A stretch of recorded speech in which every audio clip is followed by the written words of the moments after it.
Hey friends, I hope you're doing well. I wanted to talk to you for a few minutes about our reading activities for this week. This week you have a really fun story. It's called Thunder Underground. It is a super cool story with pictures that not only show you what happens above the ground, but also what happens under the ground. I'm going to give you a little sneak peek. Just a little sneak peek.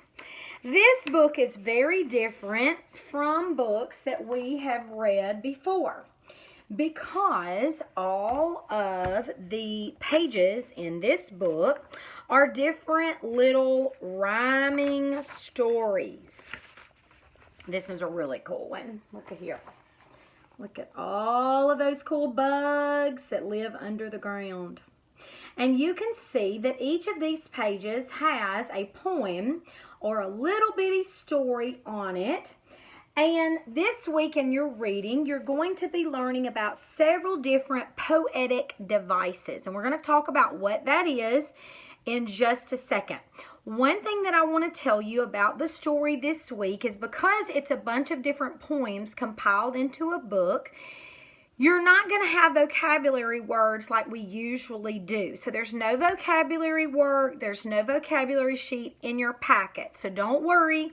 If you think you're missing something, you're not. Next week, we'll get back on track with that regular routine with the vocabulary and vocabulary sheets.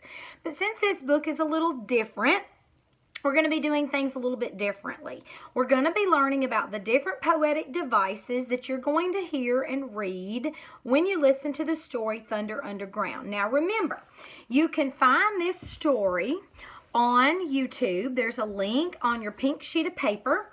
And you can also find it by going to YouTube with your parents' help and go to the search box and just type in Thunder Underground.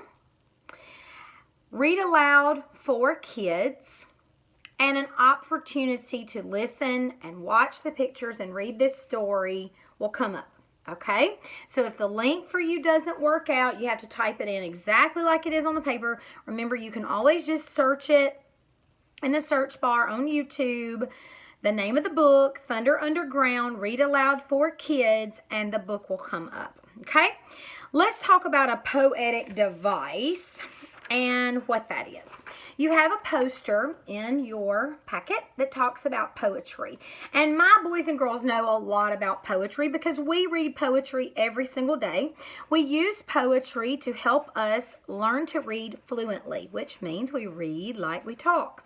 And poetry is such a fun way to learn how to do that because poetry is like a song in your mouth. And sometimes the poems that we learn, they actually are songs. But on this poster, it says the formal meaning of poems would be that it is a style of writing where the writers play with words. Poetry can really be anything. The main purpose for writing poetry is to make a connection with the reader. There are really no rules. And you're going to see in the poems that we focus on this week and the poems that are in your storybook, you're going to see that that really kind of goes. Some of the poems that we're going to be learning this week contain alliteration. That's another poster that I included in your packet this week. Alliteration is when words begin with the same letter or sound, kind of like the nursery rhyme Peter Piper. Peter Piper picked a peck of pickled peppers. A peck of pickled peppers Peter Piper picked. I can't even read it.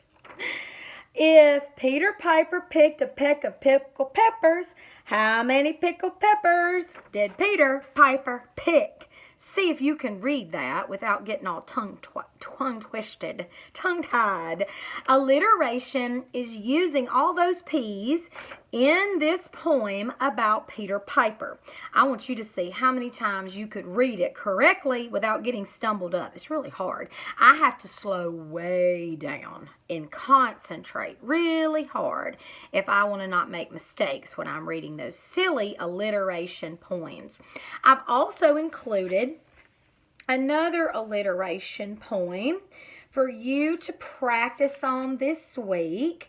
And it's called Thunder Underground. It's on this long little paper right here.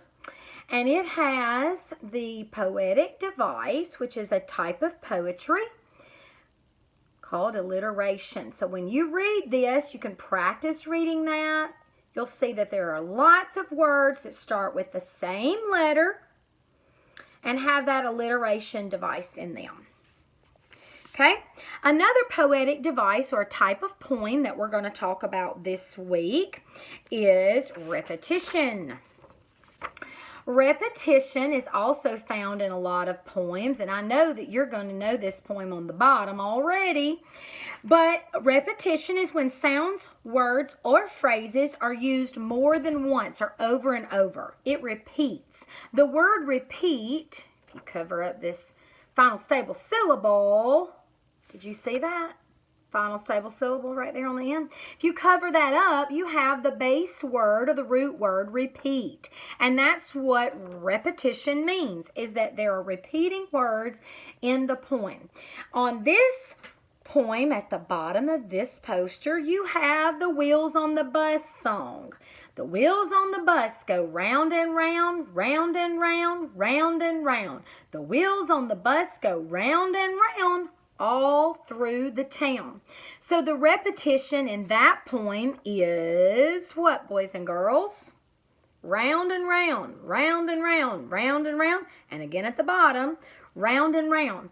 That phrase is being repeated 4 times in this poem, and that's what we call repetition, or a repeating pattern in a poem.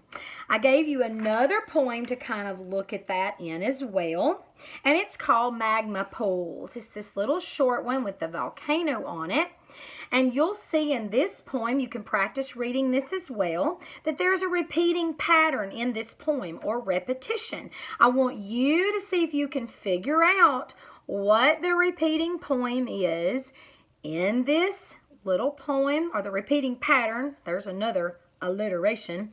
Repeating pattern in this poem is, you might even want to take your highlighter and you could highlight the repetition in this poem, and you could also highlight the alliteration in this poem. That'd be a fun thing to do, so that you can remember those 2 types of poetic devices. The third type of poetic device that we're going to work on this week is called a rhyme. And that's what most people think about when they think about poems. They think that all poems have to rhyme, but they don't, as we learned about in our first poetry poster, that poems can just play with words. They don't actually have to have rhyming words, but some poems do. And so rhyme is another type of poem.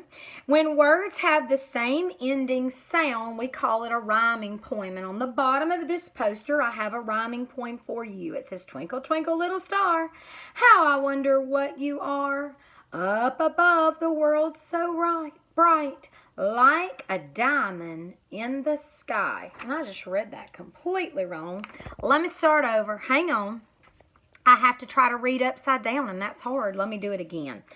"Twinkle, twinkle, little star, how I wonder what you are. Up above the world so high, like a diamond in the sky. Twinkle, twinkle, little star, how I wonder what you are." And you can tell that the rhyming words in this poem are on the ends of the lines. And we all know what rhyming words are, so those are easy to find.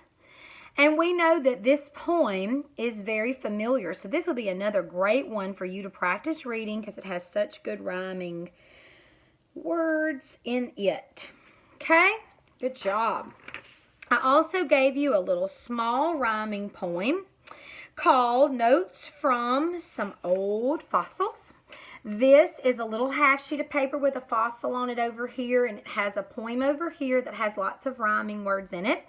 If you wanted to take your highlighter and practice that, practice reading those, remembering the rhyming words, finding those in your little poem, you can do that as well.